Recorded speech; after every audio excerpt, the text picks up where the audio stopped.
What's going on, Wes? Just taking a break from nonstop multitasking. Brian, actually, no, I just took my headset off, which is often the case around 6 p.m. on Wednesday. But having a pretty good, albeit busy day around here. We're doing preparations for next week's showcase. I heard Miles talking about this a little bit recently, and yeah, man, things are going good. How are you? Yeah, pretty good. Pretty good. I was actually outside today in nature, which is, I know, shocking. I hate it out there. It is rough. Why'd you have to do that? Why did you have to do that for? Oh, well, because it's my mom's birthday, and so we went for a little walk together. It's also Natasha's birthday, Natasha Fahey from Impact Reality Flat to VR Studios. So shout out to Brian's mom, happy birthday, and shout out to Natasha, happy birthday. And happy birthday to everybody else who's also having a birthday today, because there's only 365 days in a year. That means like 1 out of every 365 people you run into on a daily basis, it's probably their birthday, which is crazy.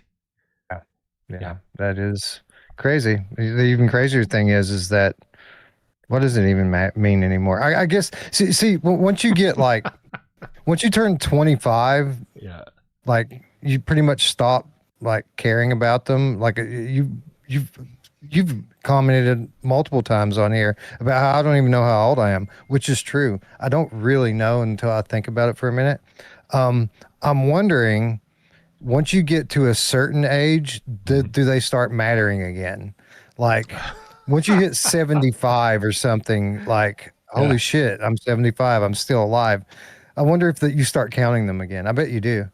I bet, because you gotta, this might be the last one I ever have. There's that whole chunk in the middle. Like the first ones are special because you haven't really had any. And then you get into, like you said, late 20s, 30s, and you're just like, man, I've done this so many times. It's not special. It's ridiculous. But yeah, I guess when you get to the end, you're like, this could be the last one. I better celebrate. Yeah, I'll be celebrating every day, I think. Past 60, past 62. If I make it to like retirement age, then I'm going to count my blessings. Yeah. Yes. Like a lot of days these days, I wake up and I open my eyes and go, oh, Jesus, another day. But I think once I'm like 70 or 80, I'm going to be like, whoa, another day. This is so exciting. Man, getting old is going to be awesome. It's going to be awesome for us. I mean, like we're going to be able to roll over and grab a headset and throw on, and travel the multiverse. Like for our parents and grandparents, like they just had to sit and like look out the window and listen to baseball on the radio. Like, yeah. Watch how boring is TV. that? Yep, exactly. Yeah. Well, and on that positive note, you want to do a show? Yeah, sure, let's do it. Let's go.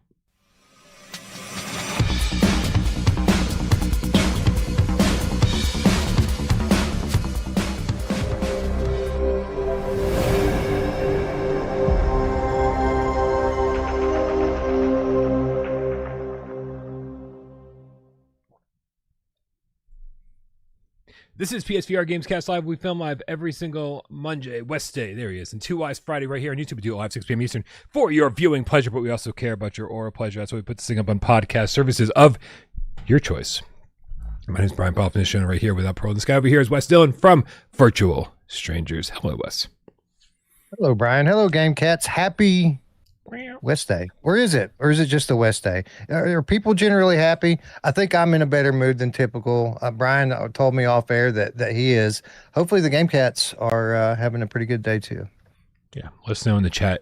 But yeah, guys, crazy enough, this is not the first stream we did this week, even though we canceled Monday's show. I was working on the Maid of Sker review. I was working on a bunch of things. And there were 2 tips at the end of yesterday's developer interview that I missed completely. Yeah. How did that go, by the way? Like I didn't get a chance to tune in and check it out yet.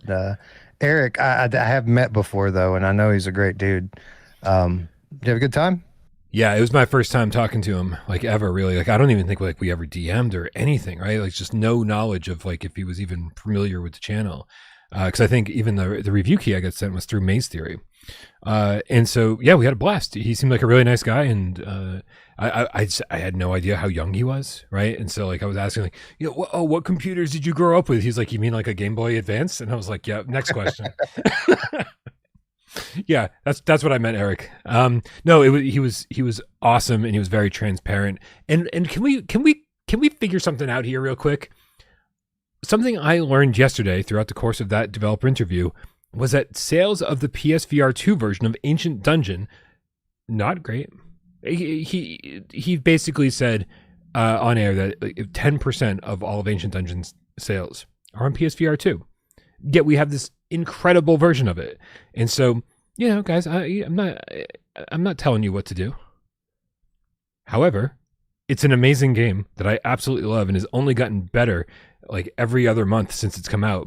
Added multiplayer, added just so many like new weapons and new relics and all this new shit to find. Absolutely love it. And so if you don't buy it full price, at the very least, do us a favor, do Eric a favor, and go pick it up next time it's on sale. It's great. How about this? Like maybe you're spent. You don't have money to buy any games right now. Once you go click the button, the one that says wish list, Oh yeah. that's big deal and very helpful. And you can do that in less than a minute right now if you want.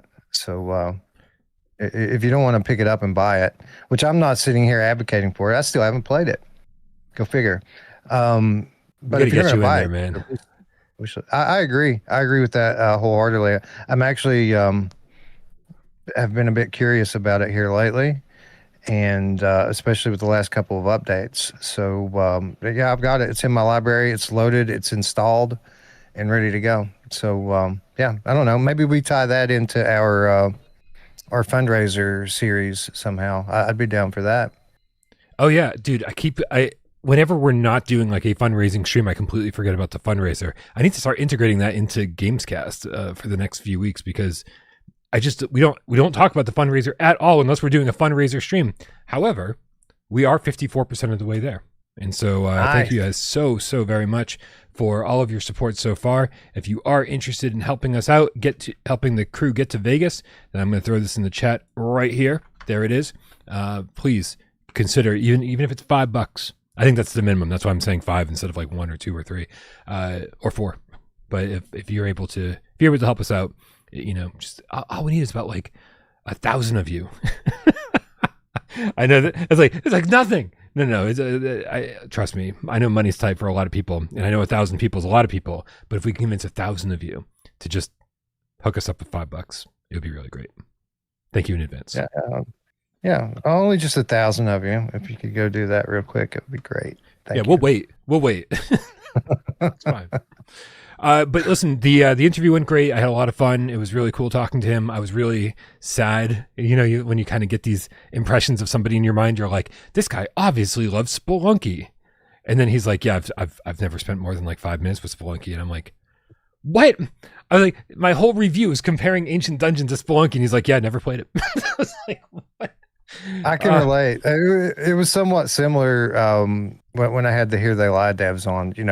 They came on and sat through the entire playthrough with me, and I've had years to develop all of these wild theories about symbolism and underlying themes in the game, and you have them on, you spill all that out. You're so sure that you've figured out some profound thing about this piece of art, and they're like, yeah, for sure, man. I could tell that like some of the things that I cited certainly we were on the same wavelength with, but there were other things that I mentioned, and they were like, oh, that's an interesting theory. I never thought about it that way. And I was like, really? Never? Oh, okay. Yeah, I mean, listen, I get it. Sometimes we give the artist a little too much credit. Yeah, but for what it's worth, they did point out a bunch of things that I didn't notice or know.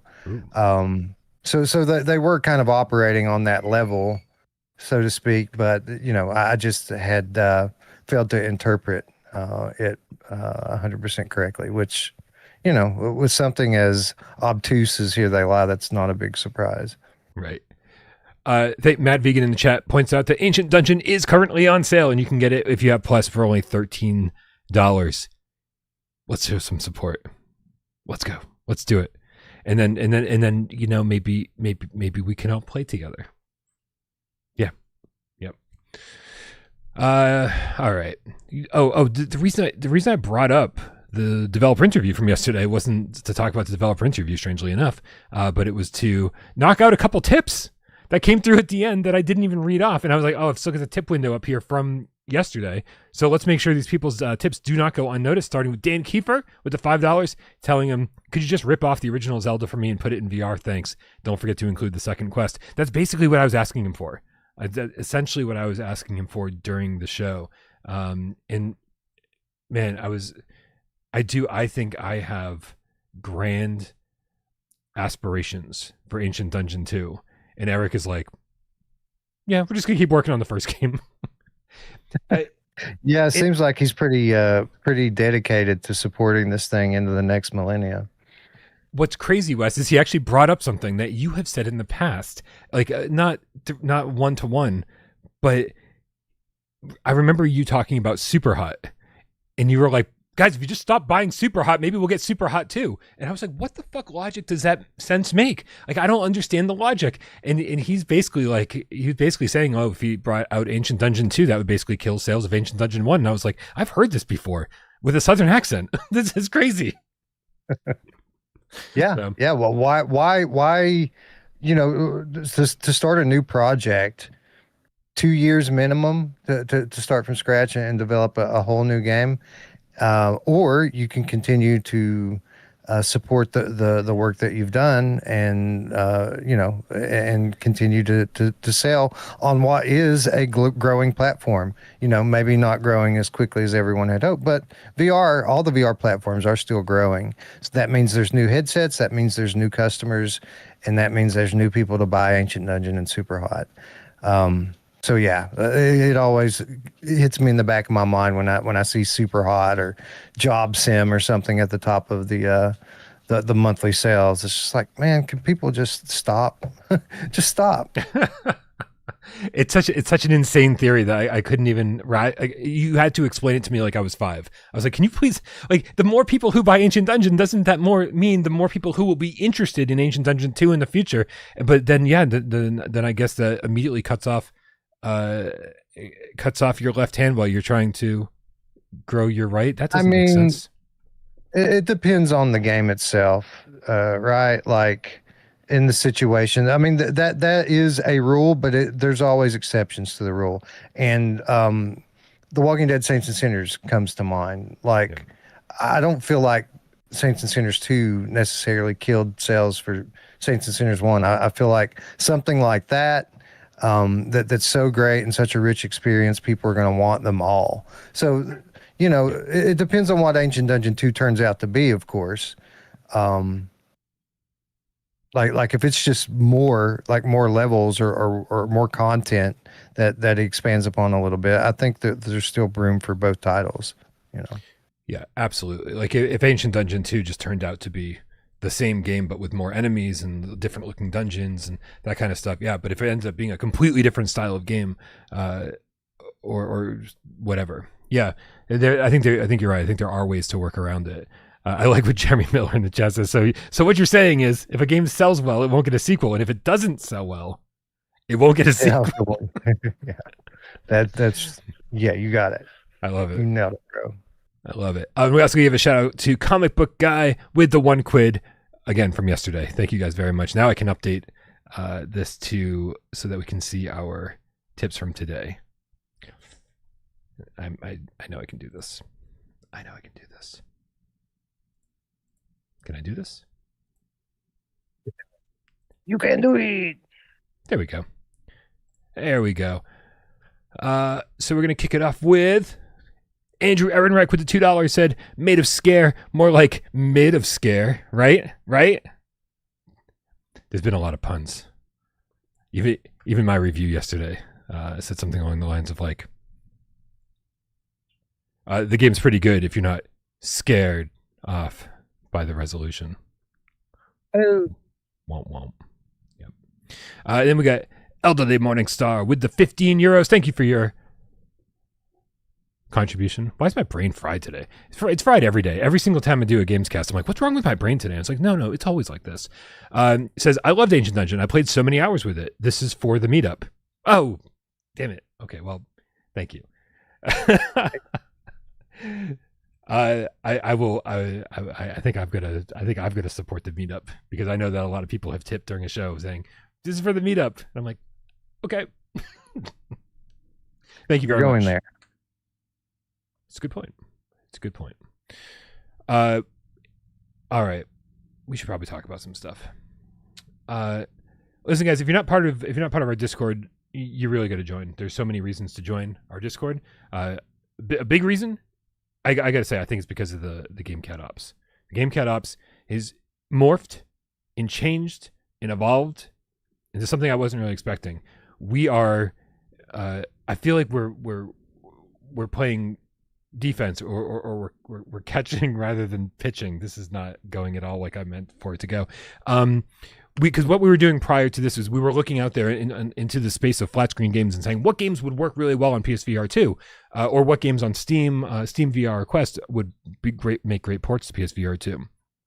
And we were doing that for a while, and we were talking to different developers and trying to convince them to do it. And it seems like maybe it's working to some degree. We've gotten some games already confirmed, and a bunch of studios seem interested.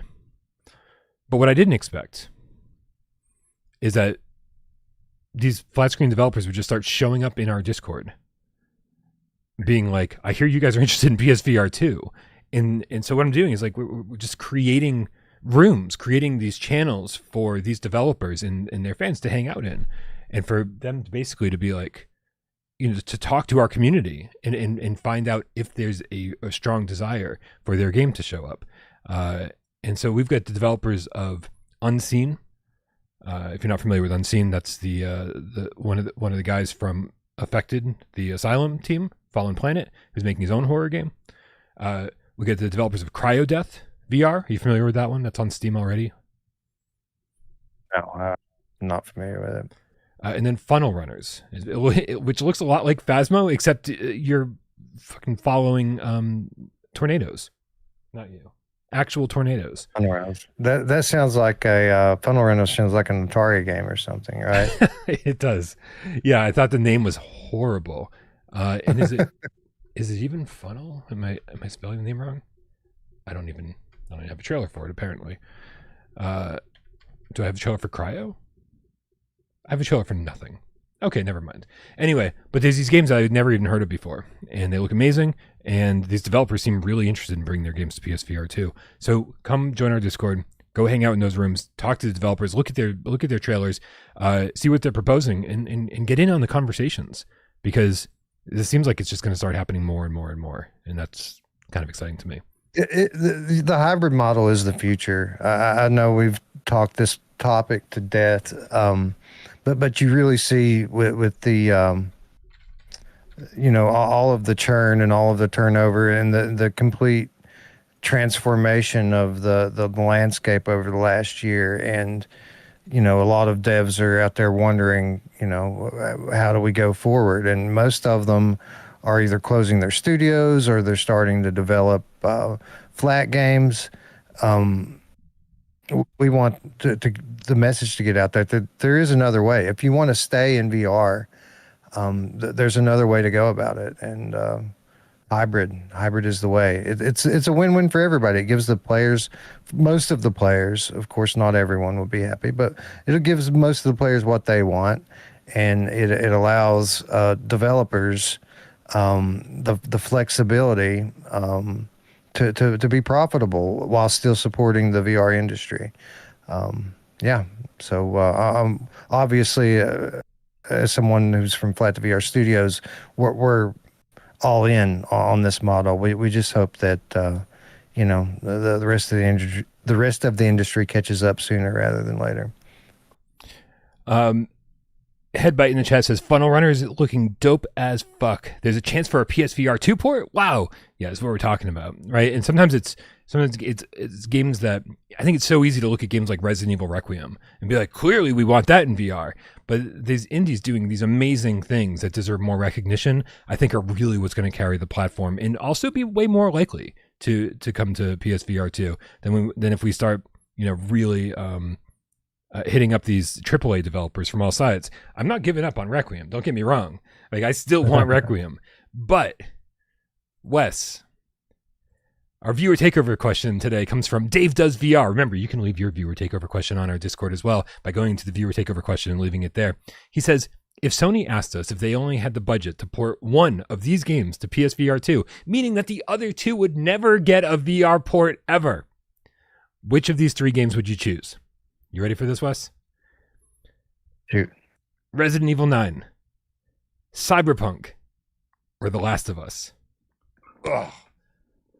That's painful. That's a painful decision to make. It's like trying to figure out which of my three children I'm going to sacrifice to Satan. Actually, which two of them am I going to sacrifice to Satan? Take them all. I don't care. That's a tough question, man, because I feel like probably my least favorite of these three titles, what would be my least favorite of the three, might be the best one to pick, because there's so much more content and the scope of Cyberpunk is just so massive. I feel like those sorts of games probably translate to VR better than anything. Games like Cyberpunk, games like GTA, these big open world, like, just epic length adventures. That it's an epic length story campaign that the world that they build around it is so massive that it also has replayability through multiplayer and all of this other sorts of different game modes that they end up tacking onto it. So I don't know which one I would pick. The Last of Us is one of my all-time favorite games, yeah, and all of these are playable to some extent on PC, through mods, and I guess that factors in for a lot of us as well. Like, we've already got pretty good mods of some of these games. Like, should we pick the one that has the least detailed mod to get the official port so that we have a good version of it? I don't know, man. Do you have some preference here, some thought which way you would go with this? I mean, listen, I've pondered this quite a bit for the last 20 minutes or so before we started the show. And I think I came to the same conclusion you did. As much as I would love Requiem, and as much as we've been pushing for that, we've got Village, right? And yes, it would be the trifecta would be amazing to have, but not over the other two. And I think The Last of Us is an amazing choice. I think so many people would buy this PSVR2 exclusive, like the coolest, scariest, most intense way to play Last of Us ever made, first person, really using the audio instead of maybe these outlines of characters that you see on the screen to see where they are. But still, I, like Foolish Optimist in the chat said, I've already played Last of Us twice.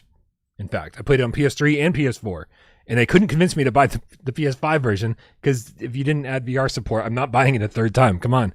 So I have not finished. I've only started Cyberpunk. I played the first 30 minutes, maybe hour on Switch 2. And it's so good already. And just knowing how much they added and just how everybody raves about it. And the fact that we don't have any other open world games yet somehow on PSVR 2. At this point, we already had Skyrim on PSVR 1. Yeah. Right? And so I feel like I feel like Cyberpunk would satisfy a need that we have on the platform. And like you said, just the hours and hours you could dump into it. I think this would be the best bang for the buck. Yeah, our library is so lacking true open world games. I think it would be very well received if there were some effort just to bring those Gen 1 titles into Gen 2. I think a lot of people would buy them all over again, Skyrim and, Fallout 4 and stuff like that came out in 2016, 2017. I think we need those titles today. So yeah, I agree. I'm leaning Cyberpunk here for the same reason I've been putting over Hitman for the last 6 months as maybe the new best title in VR, just because there's so much content and it's so immersive. Um, yeah, I think Cyberpunk might be the way to go here. Yeah, Bitmap, he asked me for a poll, and the poll is up. Sirens on my end, it's already got 50 votes. So make sure you get your vote in. We're going to close it down in just a second here. But, in the meantime, get on that shit. Wes, We tried. We've been calling out the devs on social media and everything, man. Like we're doing what we can, I assure you. Yep. No, I saw that. And I think even on the show, we directed everybody to it, and like it and retweet it, and really promote it. Make sure these guys see it. So, if you have not yet been in contact with them, then I hope that at some point they do take you up on the offer. Grandpa's Barbecue or Game Cat with the Australian 5 says, Wes, are you worried that AI in the next 5 years could handle the VR conversions of games, impacting VR developers? Well, this is just a general concern, with the larger industry and beyond. Everyone is a little bit concerned on the impact that artificial intelligence is going to have on all aspects of our society and how things work. I'm not super concerned. Like if I were, I mean, there's no way to predict how it's all going to play out. And history tells us that when technology steps in to radically transform some process or something, that it only opens up new areas of opportunity for humans to step in. I think that's going to be the case here. There's definitely going to be a major shift in all industry due to the impact of AI, but I don't think that that's just going to leave people standing around with nothing to do. I just think that there's going to be new things come open, new ways for us to contribute. So yeah, I mean, I guess there's a little bit of concern there. At the same time, as a gamer and as a user of VR, I'm excited with the prospect that, sure, it may put some devs out of business if AI ever becomes good enough to start handling these ports on its own.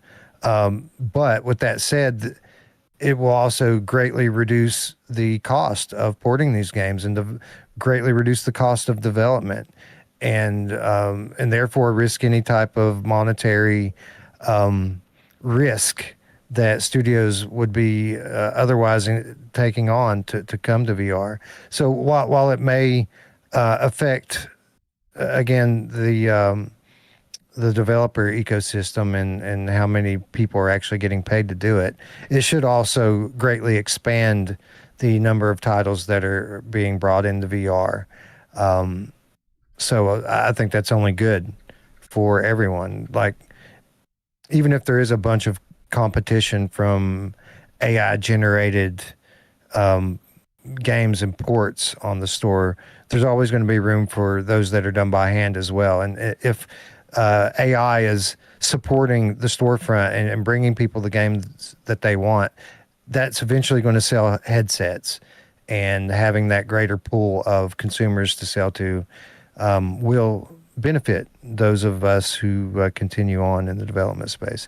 So to wrap all that up, yes, there's room for concern, but there's also a lot of room to be excited and optimistic about it as well. We've got the result of the poll. We've got 58% of you coming in for Cyberpunk, 24% for Requiem, 18% for The Last of Us. I think that totally reflects my feelings on the topic.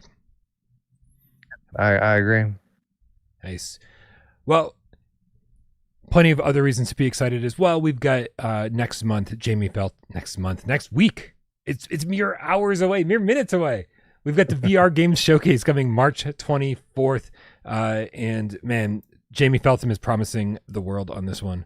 I'm just kidding. I'm sure it'll be great, but what he's telling us so far is it's intriguing, man. He's got 20 plus, more than 20 titles that will be featured. which is a good number, especially since there's not usually a lot of bloat with his shows. Why am I guessing like 12 of those will be flat to VR games? You're not far off. You're not that far off. Excellent. Excellent. I mean, that's what I want to see in these things. Also, he says they got updates on The Boys, Wrath, Aeon of Ruin, Exoshock, and more. They got games for Quest, PSVR2, and PC, which is nice. It's always really rough when there's a VR game showcase that doesn't feature really any PSVR2 stuff. It always feels like the world is ending. But I am really happy to see Wrath, Aeon of Ruin will be there. Wes, I don't know if you can shed any light on this, or maybe was this already public and we just kind of stumbled into it and made news redundant? Wrath is listed on the Quest store currently as an April release. Is it now? Yeah, I didn't want to tell you off the air because I thought that maybe you'd be able to fix it before the show. Well, recently we had a similar thing with the Meta store putting a date out there that was completely just bullshit placeholder. Luckily, we managed to catch that and have it fixed before anybody caught it and got too misled. On this one, I'm just going to not comment because I don't know what's out there and what's not out there. All right. I do know the answer to the question, but I'm not comfortable answering it. So nothing. I will say this: yeah. You're going to want to tune into this. We are going to have a lot to share with Wrath, but not just Wrath. We haven't, like I mentioned, a number of titles in the showcase. We've been very busy. There's a lot of cool stuff to show off. We're going to have something for V-Racer Hoverbike as well. We're going to talk about something really cool that I've been teasing for a little while. That something really cool is coming to V-Racer Hoverbike. We're going to talk a little bit more about that during the showcase as well. So I don't know how much stuff is going to come out of the showcase that's PSVR2 branded specifically. Oftentimes with these showcases, there are lots of PSVR2 games that are revealed, but they're just not revealed for PSVR2. They're revealed for Steam and Meta, and then we find out a month later that they're going to come to PlayStation. I suspect that will be the case here as well. But even with that, even if that isn't the case, Flat to VR is going to be there. So, if we're there, we're going to be bringing something for PSVR2 gamers. Yeah, just so you're aware of what the community is saying out there. I've heard from so many people over the last few days being like, please, God, let there be a RoboQuest multiplayer shadow drop happen at the VR game showcase. And I'm like, I mean, we all want it. We all want it. So I'm just before any of the comments show up, anybody in the chat says it, I just wanted to speak for everybody because I think we're all kind of champing at the bit for that. Yep. Me too. He says, we've got a surprise reveal that we're in all caps dying to show you. I don't know if that's, if he's making a pun there, or he's just really excited that he's dying to show you. So I don't know what the surprise reveal is going to be. But it is all happening very soon. Dying Light VR confirmed. Bro, do you know how many people would be like, okay, fuck Cyberpunk. Fuck Cyberpunk. The Dying Light, is it called The Beast? Holy shit. Like just getting that full, another amazing open world game. You wouldn't see me for a month, or no, you would see me every day streaming for about 9 hours a day. Just Dying Light. It would be great. Looper says it's the Dying Reborn PSVR 2 port. Just as exciting to me. I was one of like the 5 people who really like Dying Reborn. And then anyway, so it's happening next week. It is on March 24th. What day of the week is that? That is a Tuesday. Perfect. Because I'll stream it. If Jamie's around, I'll stream it with him. If not, I'll stream it by myself. I forgot to ask Jamie. And but it's happening relatively early in the day, 9 a.m. Pacific. Was that 10, 11, 12 noon? Yeah. So now tune in, and actually they got a 20-minute pre-show. So we have to have a pre-show to their pre-show, which means I got to start at like 11:20. Ridiculous. It is ridiculous. So ridiculous. But this is great, man. I think we've had some good news here and there. We've had some bad news here and there. But I think as a community we could all definitely just use, hey, here's 30 minutes of just great VR news. Here you go. So yeah, we're going to stabilize, man. Like it's been a turbulent time, but the whole industry is going to settle down. Everyone's going to find their niche, and we should be able to go into cruise control for another year or two, hopefully. Nice. Well, I'm looking forward to it. Hopefully you guys are all looking forward to it as well. Man, you really got me excited for something that's not happening. Dying Light would be so good. So good. I wouldn't say that it's necessarily impossible. I can tell you that we're not working on that. So if someone else is, that would be a little bit of a surprise. But I would certainly welcome it. But given that Dying Light VR is already 70% done, I wouldn't consider it outside the realm of possibility that somebody is stepping up to finish that project. Well, let's hope so. That would be amazing. The next tip comes to us from Comic Book Guy with the £2. Always throwing me curveballs, man. And I gotta admit, I like curveballs. I do. A little curve never hurt anyone. He says it would be great if Busbound gets a VR mode. Do you know what Busbound is? Because I don't. I gotta look it up right now. I have no clue whatsoever what that is. Busbound. Always, and I gotta be honest, every time Comic Book Guy throws me a curveball, I'm always like, yeah, no, this would be really cool. Is this just you just drive a bus? It's a bus transportation simulator game developed by Still Life Studios. Wait, do you actually drive the bus? Hold on, I gotta bring this trailer up. This is why our shows are 2.5 hours every week. This is so good. Myself. Let me bring it up. Is anyone else familiar with this? This is the first time I've ever even heard the name of this game. Here we go. Busbound. Let's go. Bus Simulator 21 and Bus Simulator 18. So what's the deal with the creators of Bus Simulator 19 and 20? Are they not part of the project? Apparently, maybe it's taken them 8 years to make this game. They broke off from the team early. I'm just confused. Who can we drive the bus? It looks like there's a first person bus driving, but yeah. Step into the driver's seat in Busbound. Explore the vibrant city of Emberville and officially licensed buses. Yeah, so this is a full-blown sim game. This is so crazy. 4-player co-op, I'm so down. Like this and any of the truck driving simulator games. Yep. And this is proof. If you throw us $2, then we'll stare at whatever trailer you want us to for a minute and go, that would be cool in VR. This is what we do. This is the fun part of what we do. It is. This is when we actually learn about shit. Games that would never be on our radar otherwise. Scally says gaming with the level 1 membership says Cyberpunk is like 3 or 4 games in one. No brainer. It is kind of like getting a Grand Theft Auto game in VR. That'd be great. But we'll do one more and then we'll get back to our news stories.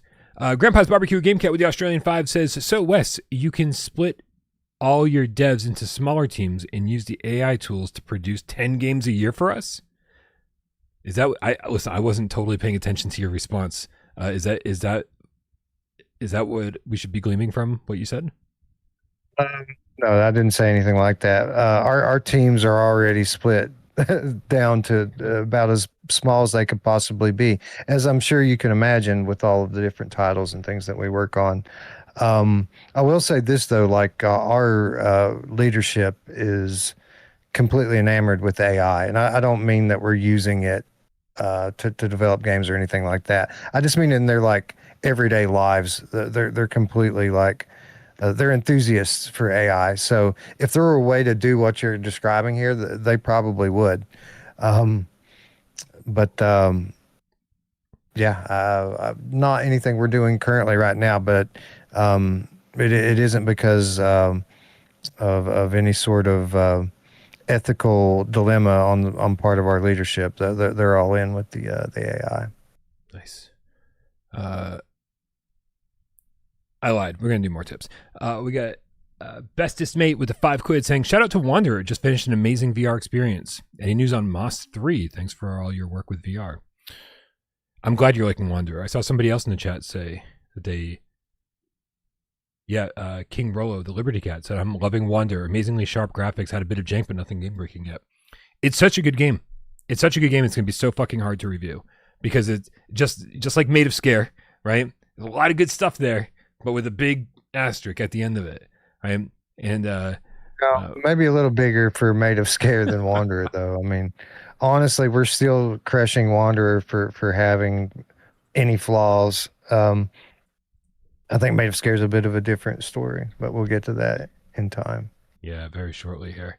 But yeah, Fragment's Fate is great. It always sucks when a studio can't follow through with all their promises. However, what they've delivered is absolutely great and definitely worth playing. Everyone should play it.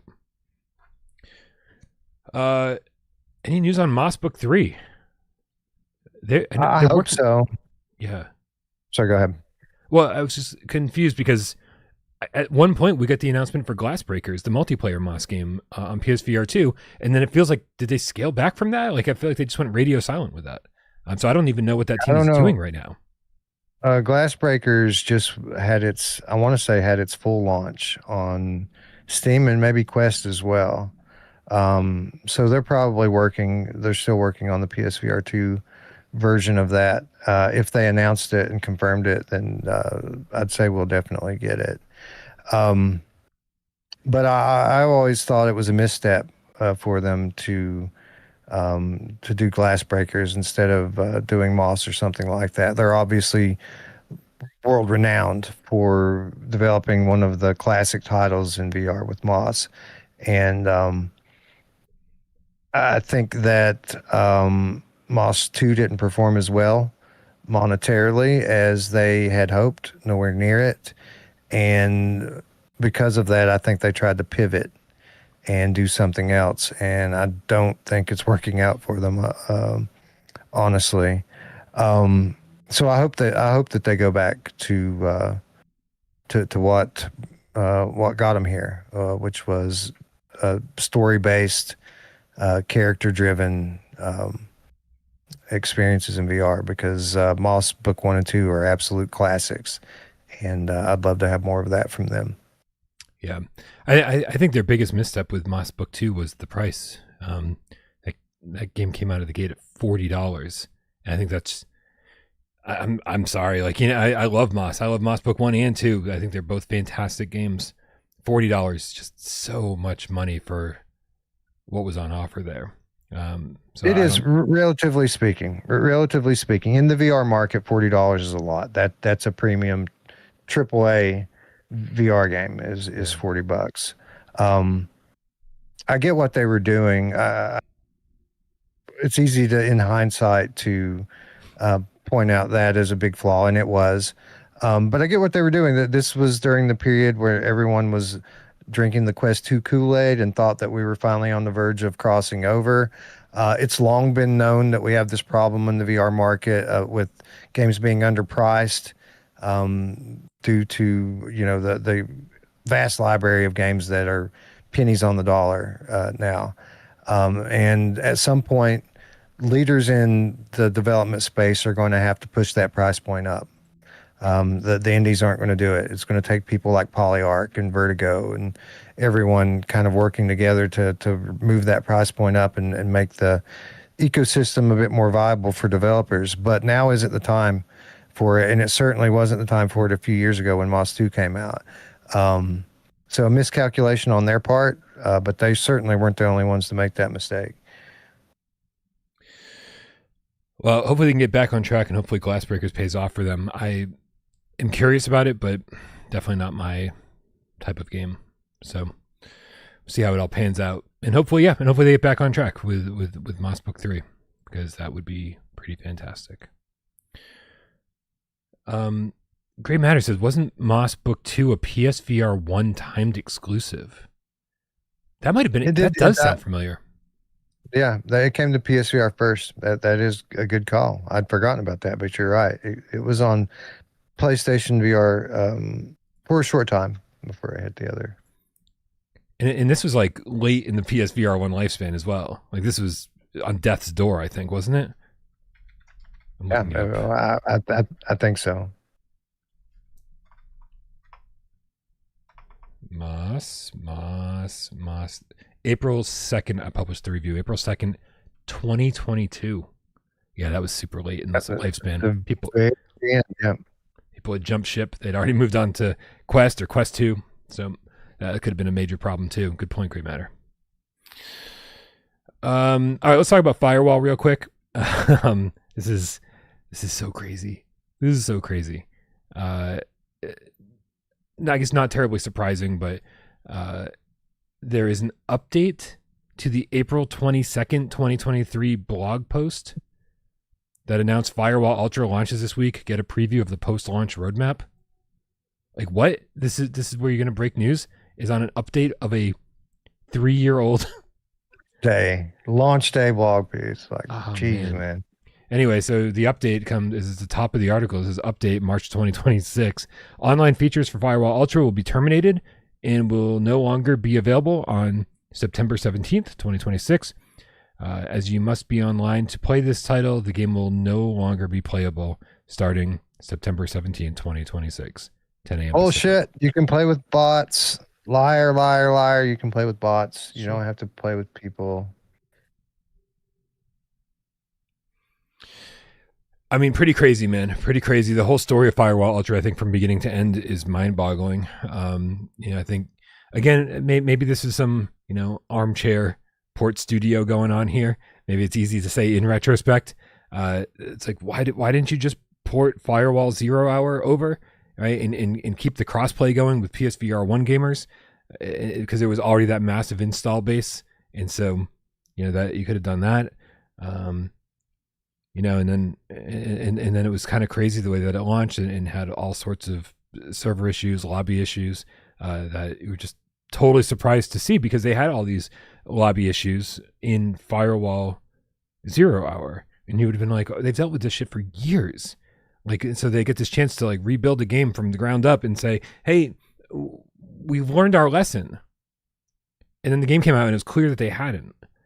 And then within like a month of the game coming out, and I'm probably not remembering this properly, but it feels like a month after the game came out, the studio shut down. Right? First Contact was no longer. It was very short-lived. And so, I mean, so we shouldn't be surprised that that no one is, being the custodian of this game. But it's just absolutely crazy. It felt like this game was never given a chance from day one. Yeah, and it was so close to being one of the best games in the VR catalog. Like, it wasn't far. I just needed a few months of polish and bug fixing, and then we would have had an improved upon version of a classic VR title. Instead, short-sighted decisions were made that completely killed the title while it was still in the womb,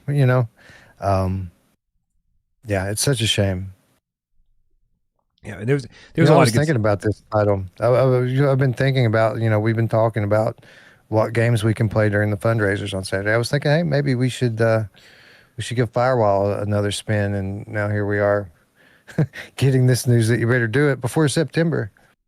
Yeah, I mean, this is kind of like, if you want to have some nice fond memories of Firewall Ultra, this is it. Isn't it crazy that like 0 Hour, those servers are still up and running and people are still playing that game, and then they're announcing that the sequel is shutting down? That's crazy to me. That's crazy. But I do feel like you're on something. I do feel like we better get in there again, because we all get in there and we played it at launch and we all had a really good time. There were obvious issues, things that needed to be sorted out. But still, when we got games and when we actually managed to get into the same lobbies together and we were actually playing, the reprojection sucked. But the game itself, pretty good. It was, this could have been a really good one. Yeah. And reprojection aside, the visuals were great. Like, it was a very good looking game. And it was fun too. I know certain people had issues with some of the button prompt style of controls, but I was appreciated what they were doing. They were trying to find a nice middle ground between the old aim controller style controls and full on motion controls. So instead of just transferring the game over to being something that played completely different than the original, they tried to preserve the original as much as they can. And certain people criticized them about that, but I was fine with it. Like the automatic grenade throwing with the arc and stuff, like none of that ever bothered me. I thought it was cool. I mean, I guess the thing that bothered me about the grenade throwing was that when I throw a grenade, I'm not usually looking in the direction that I'm throwing the grenade. Like I'm running for cover over here, looking this way, and just taking a grenade and throwing it in this direction as I'm running this way. And so at the last second, when I change my gaze to look over to the left where I'm running, the grenade then gets thrown because it's using eye tracking. But you're right. You're right. I think with a few patches, or maybe giving us a few options to turn these things off, or do it. Use a slightly different control scheme would have been great. They weren't far off from having this awesome game, and I honestly think, I bet $1,000, which I don't know if anybody will ever be able to redeem this bet, because I don't know if we're ever going to get the full story about this game, but I would bet a lot that the plan for this was the Alien Rogue Incursion model. They build up a VR following. They get a lot of people playing in VR. And then non-VR people are like, what is this? And then they release it on the flat screen, right? And so then suddenly you have this, you have people playing, because I think it's hard, right? When you have a game that's exclusive to PlayStation, and then on top of that, it's exclusive to PSVR2 players, right? And it's a game that requires there to be a lot of players at all times. And if you're not going to like allow it to be on Quest or Steam VR, then the only alternative you have as PlayStation is to say, well, then let's make a flat screen version to fill those lobbies so that flat players and VR players can play together and there's never a shortage of people. I guarantee you that was the reasoning behind those push button mechanics, was because it was half designed for the flat screen to begin with. That makes sense, certainly. Yeah. But let's see if I can't get somebody from First Contact over here and interview them. Maybe we can get the full story one of these days. Maybe I can win that bet. I think that's what needs to happen. I think people need to hear the dev side of this, because those guys have taken a lot of shit and a lot of blame, and I'm sure it doesn't 100% fall on them. Probably not. And I know a little bit behind the scenes, a little bit of the story that I'm not able to share, unfortunately. But if I can get it to come out of their mouths, that's a different story. Get them to spill the beans.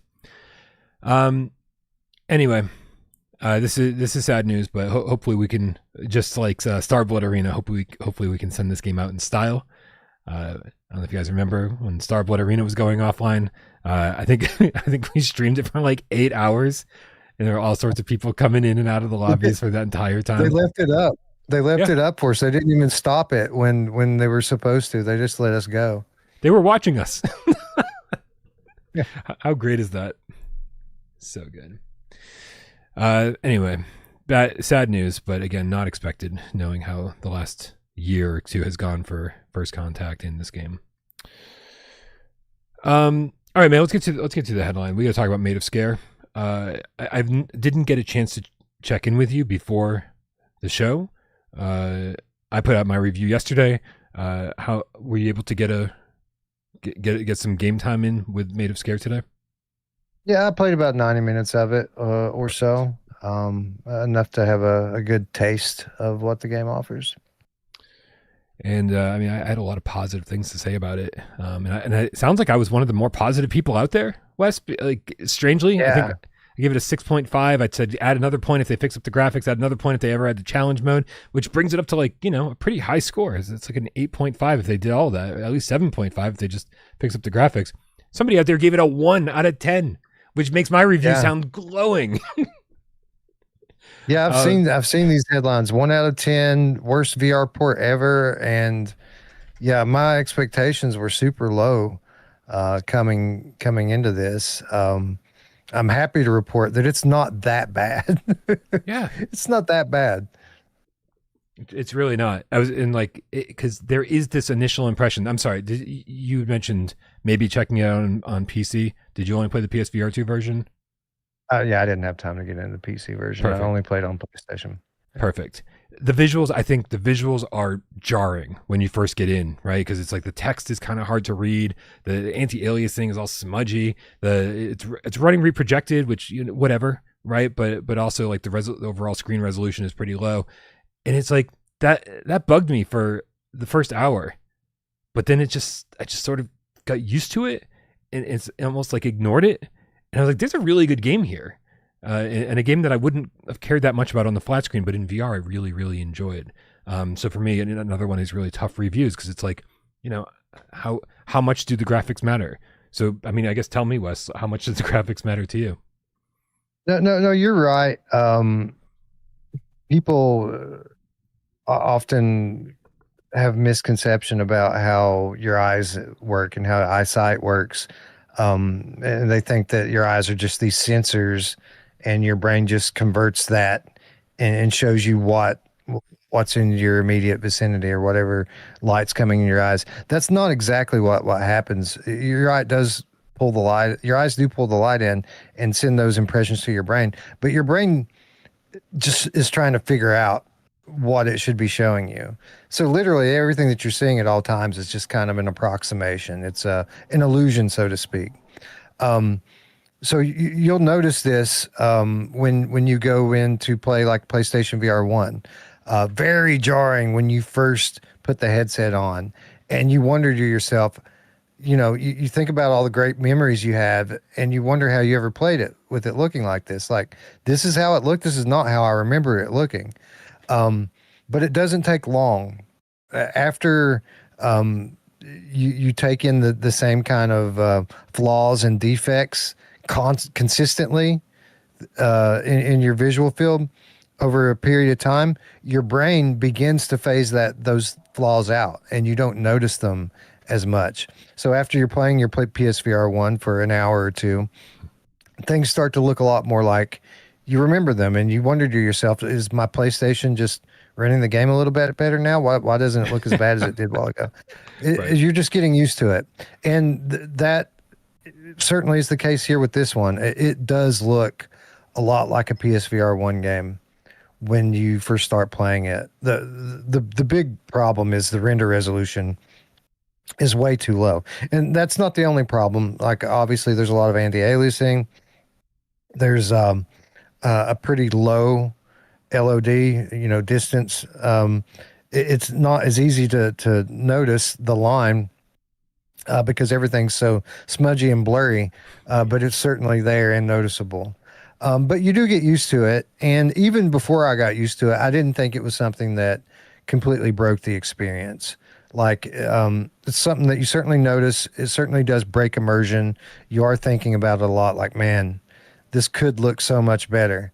But it didn't break the gameplay experience for me. Like, I still enjoyed playing the game in spite of all of the visual flaws, and they are substantial. Yeah. It felt really obvious outside. It was just all this foliage, all this grass, all this everything, and the draw distance. So you're trying to render a lot of stuff when you're in an outdoor environment, and so you see the popping in the trees and blah blah blah, whatever. The next thing you know, like within about 30 minutes, you're inside Sker Hotel, and the cramped corridors. It's supposed to be dark, and I like the same complaints I had in my review. I think I stand by. It feels a little washed out. It does. They give you this gamma and brightness slider, but no matter how much I screwed with them, it just made it harder for me to see. It didn't actually make the blacks blacker, right?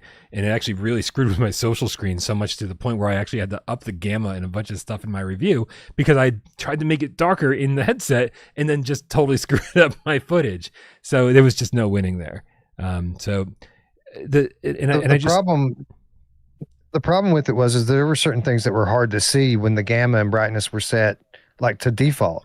Yeah. And you go to turn it down, to make things look, the environments look generally better. But then you start playing and you find things that are hard to read. And you think, well, I got to go turn it back up now so that I can read this stuff. And you turn it back up, and the stuff's still hard to read. It's just more cloudy now, like more cloudy, more hazy. But it didn't help. Like the things that were hard to see with the lights low were hard to see with the lights up. So yeah, it was a really weird thing. Yeah. Yeah. So, whatever. It's the graphics kind of suck.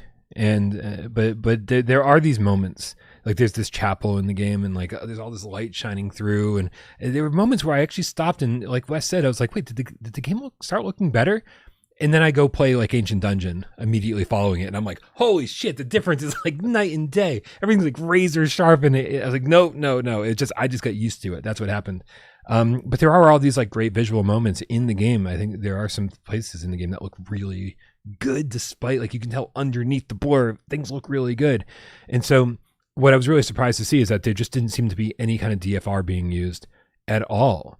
And so I've got a lot of hope for this one. I do think that, hopefully, I'm saying with minimal patches. I don't know how minimal the work is or anything like that, but it feels like if they implement DFR and can kind of sharpen everything up, I'm not even asking them for it to run at 90 native. You know what I mean? It's like this, which I think will kind of lead into the sort of bigger discussion here, is that when it comes to a hybrid game, it's like, man, I'm so happy to get the game in VR at all that like I don't need them killing themselves to make it run at 90 native.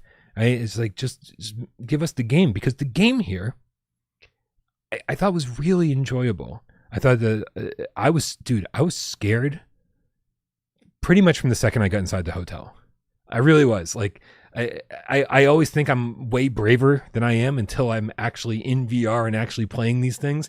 And then it's just like around every single corner, there's like an enemy, and I crouch down immediately. I cover my mouth with my hands for the guy to hold his breath. And I'm trying to sneak by him. I'm holding my real breath while sneaking by him, which makes no sense whatsoever.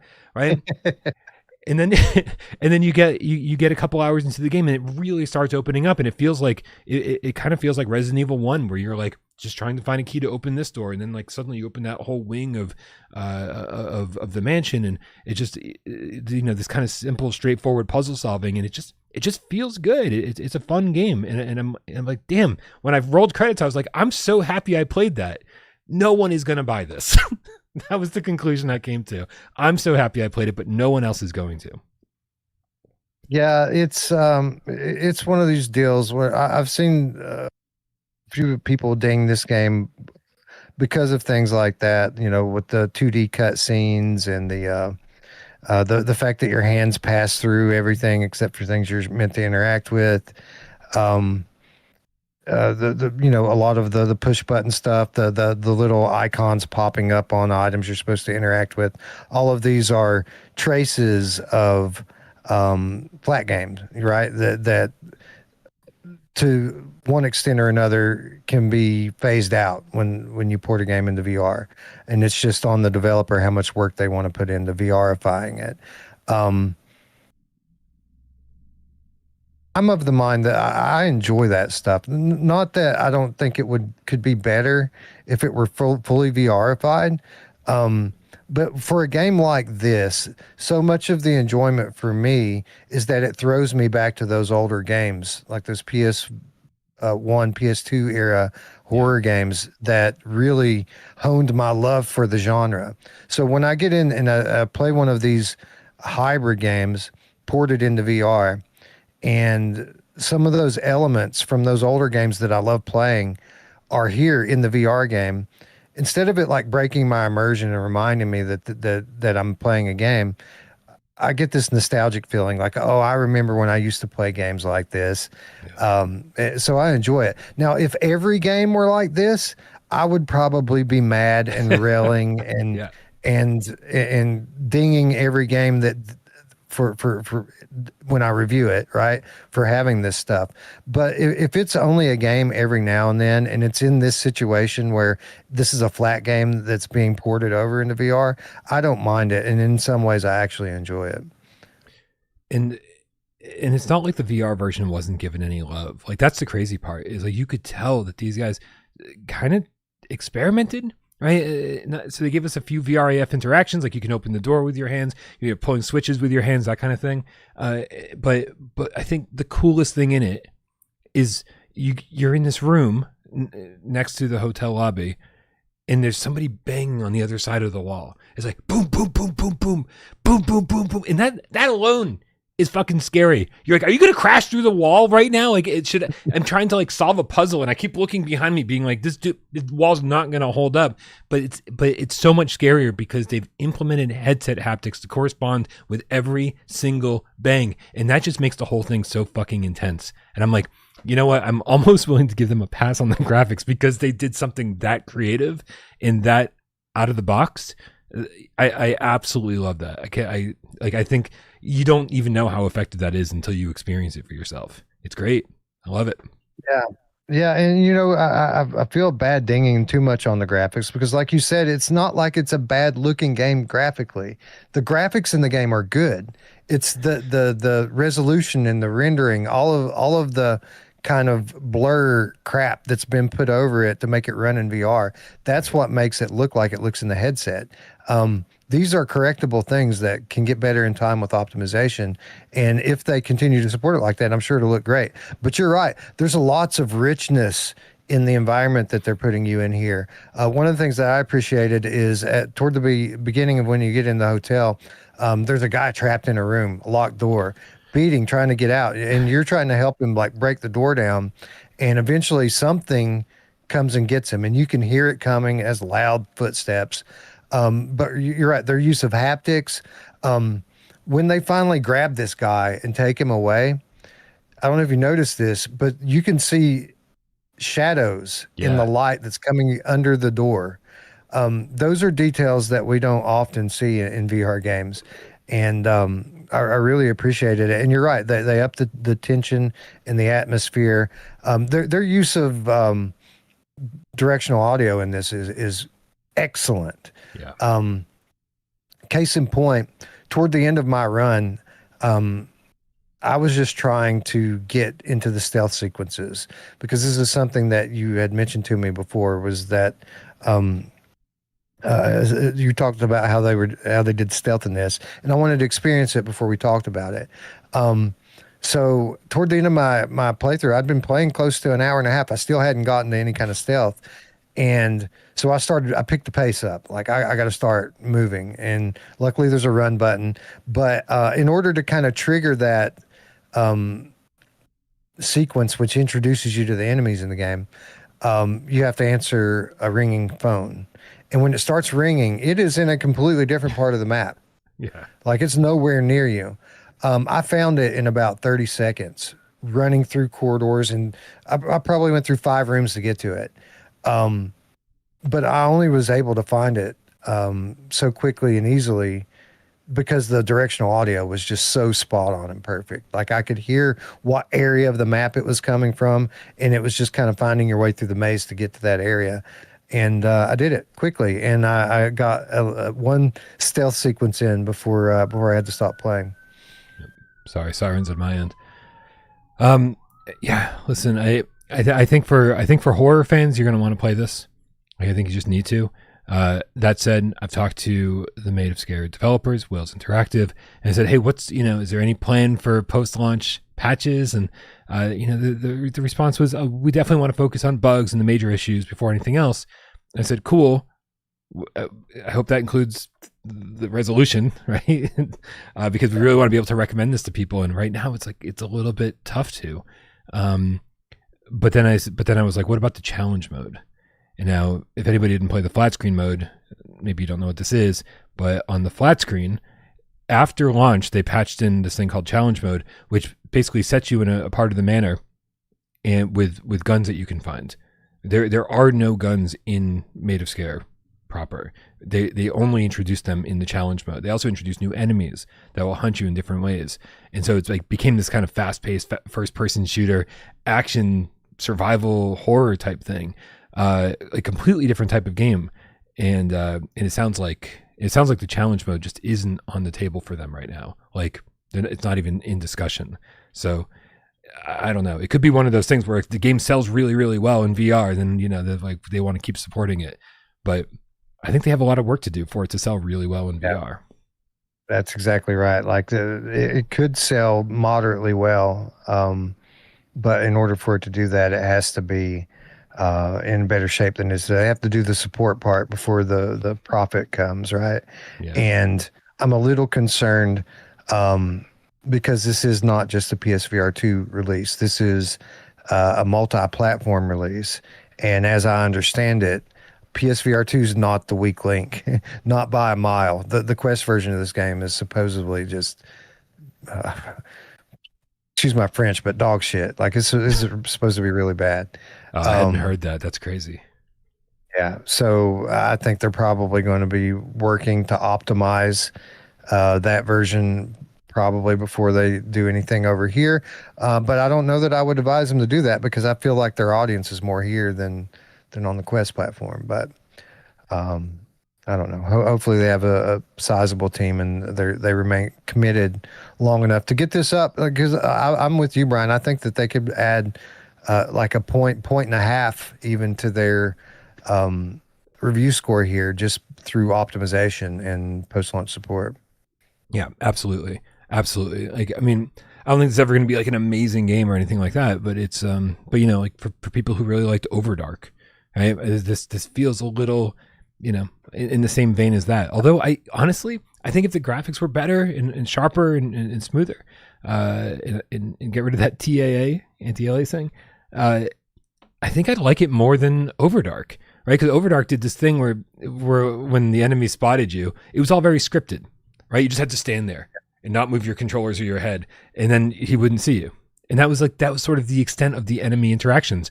With this, it feels so much more tangible, so much more like these enemies are right here. It's part of the gameplay, and you're constantly having to you just need to get to the end of this hallway and you just, wow, this guy is going to kind of like watch his patterns. Is he going to get he's walking towards me? Is he going to walk past me? Is he going to, it's very tense. It's very tense. And so I think I actually like this more than Overdark. And Overdark was great. That was a good one. Yeah, it's a very similar game to Overdark. They're both going for exactly the same thing. Yeah. I feel like Maid of Sker is probably a better game than Overdark. I feel like Overdark's probably a better VR game than Maid of Sker, if that makes sense. Like, Overdark's like looks really good in the headset, despite of reprojection. But everything looks really good and everything plays really well. Like, there's not a whole lot you can ding Overdark on. Maid of Sker is a bit more of a production. There's more meat on the bone with regard to the game that you're playing, with regard to the story that they're telling. Like, it's just a step up in terms of production. It's in a different class than Overdark. But with that said, the flaws that it has right now pulls it back down. I don't think I could recommend this over Overdark today. Right. I feel like if they put any effort into optimization here, it'll overtake Overdark pretty easily in the coming months. And this, I guess, kind of leads into just something that you and I were both thinking of while playing, and that is, and I think it's even more interesting question for somebody who works at a studio like Flat to VR, but that's what do we expect from hybrids, right? Like it does kind of feel like we're begging sometimes, right? Especially with the GameCat Op stuff. We're like, oh, everybody go and post on the new Galactic Racer, Star Wars Galactic Racer Twitter post. Make sure they tell them that you want a PSVR 2. It feels like we're begging, and I get it, right? But sometimes you got to beg to get what you want. The squeaky wheel gets the grease, all that shit. But and so if Galactic Racer came to PSVR 2 and they used reprojection and the resolution was a little bit low, would we be like, oh, right? Or would we be like, hey, we got it, we got what we asked for. It's not perfect, but we got it, And so I guess the question is like, what kind of concessions are people willing to make when it comes to hybrid games? And I've got my own list, but I want to hear from the people. I want to hear from everybody in the chat. I want to hear from Wes, which I know that you're in a very unique situation for this conversation. But what do you think?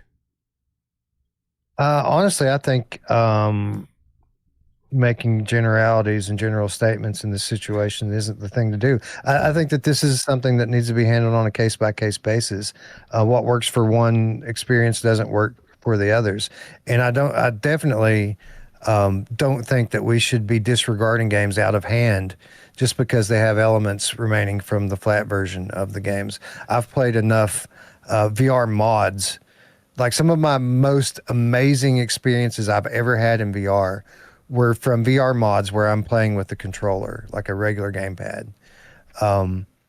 So, it just depends on the game that you're playing. Like if you're already dealing with a game that's small scope and indie and compromised, and just to have it inside your VR headset isn't going to be super rewarding necessarily. But if you're talking about a game like Uncharted or The Last of Us or Spider-Man even, Returnal, like these sorts of games, being in that world while you're playing is everything.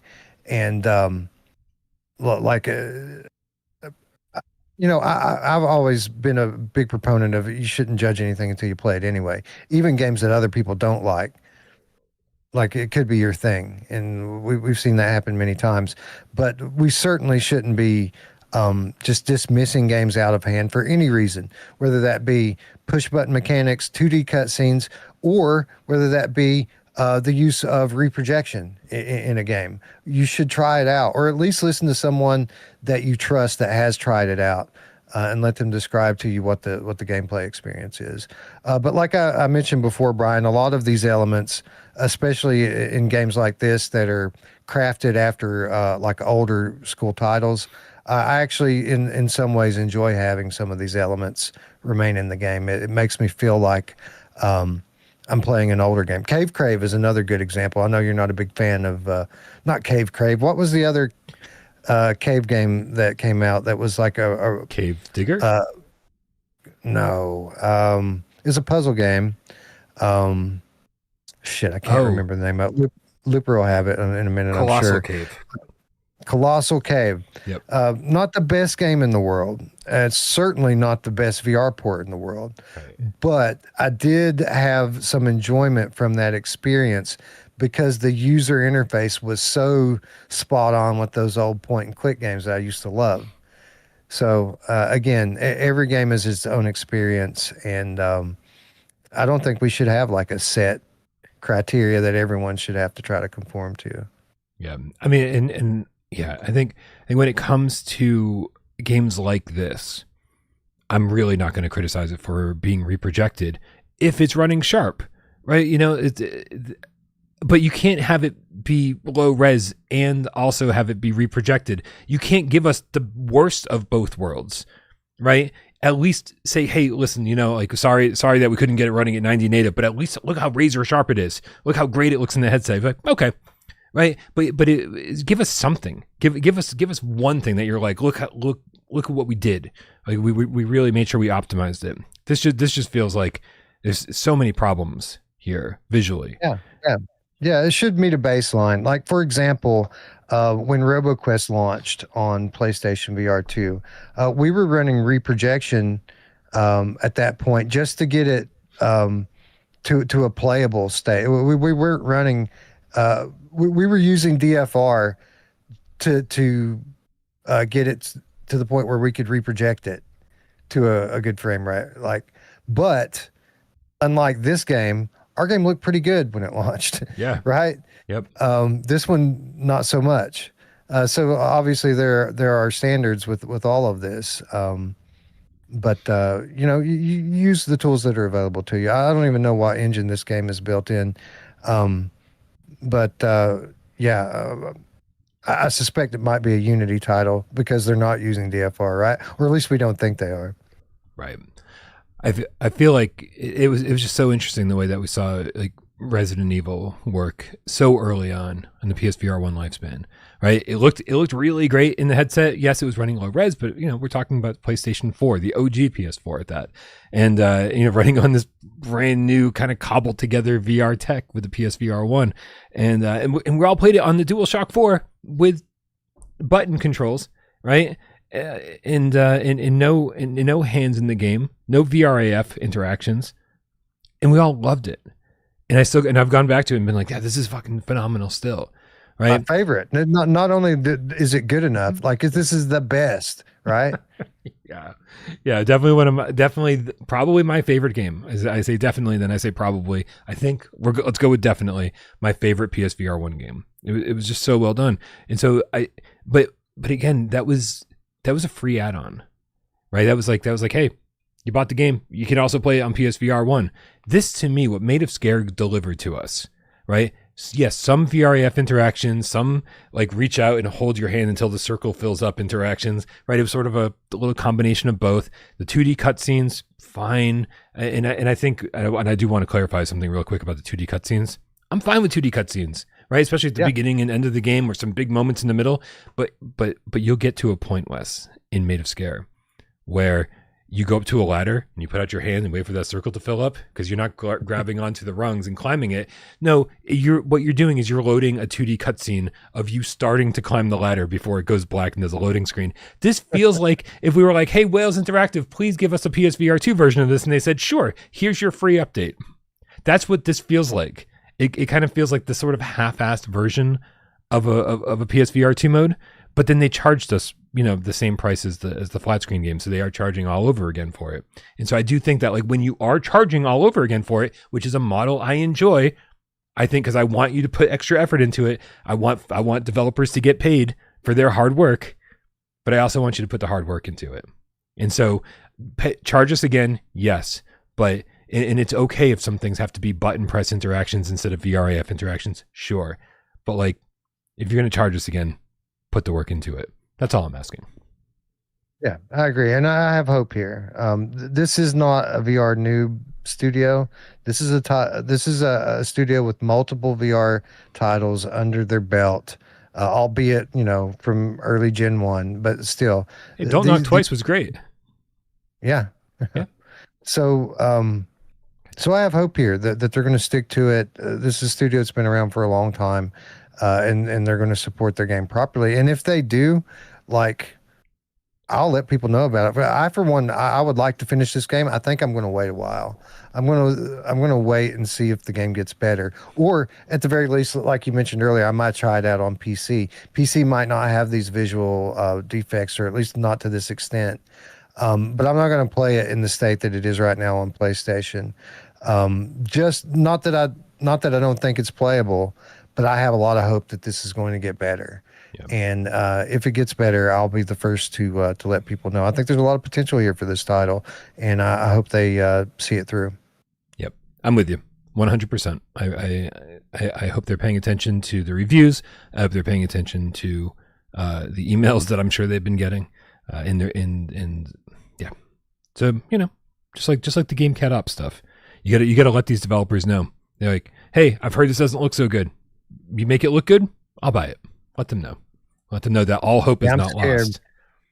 I'm scared that this is going to end up being a Unity title, and this is one of those situations where for them to use DFR, they need to move it from the old Unity pipeline into the new Universal pipeline, which literally takes months and months and months to do. And moving it breaks all sorts of things that you have to go back and fix.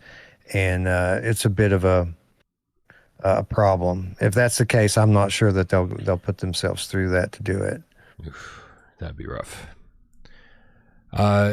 Let's check in here with the chat. Let's see what tips we missed on this. Oh wow, we got a bunch. Sit back, Wes. It's going to be a minute. We got bestest mate with the £5. It says shout out to. Oh my! I already read that. I even hearted it. This is how. Yep, this is going well. DJ Low 9915 with the £5 says, anyone else played Order 13? Cozy and creepy, and with a cat. You sold me. I don't know what Order 13 is. I guess I have to look it up. Order 13.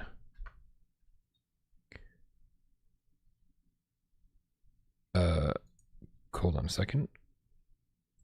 If I'm going to be watching this trailer, then we might as well watch it together. We might as well all watch it together.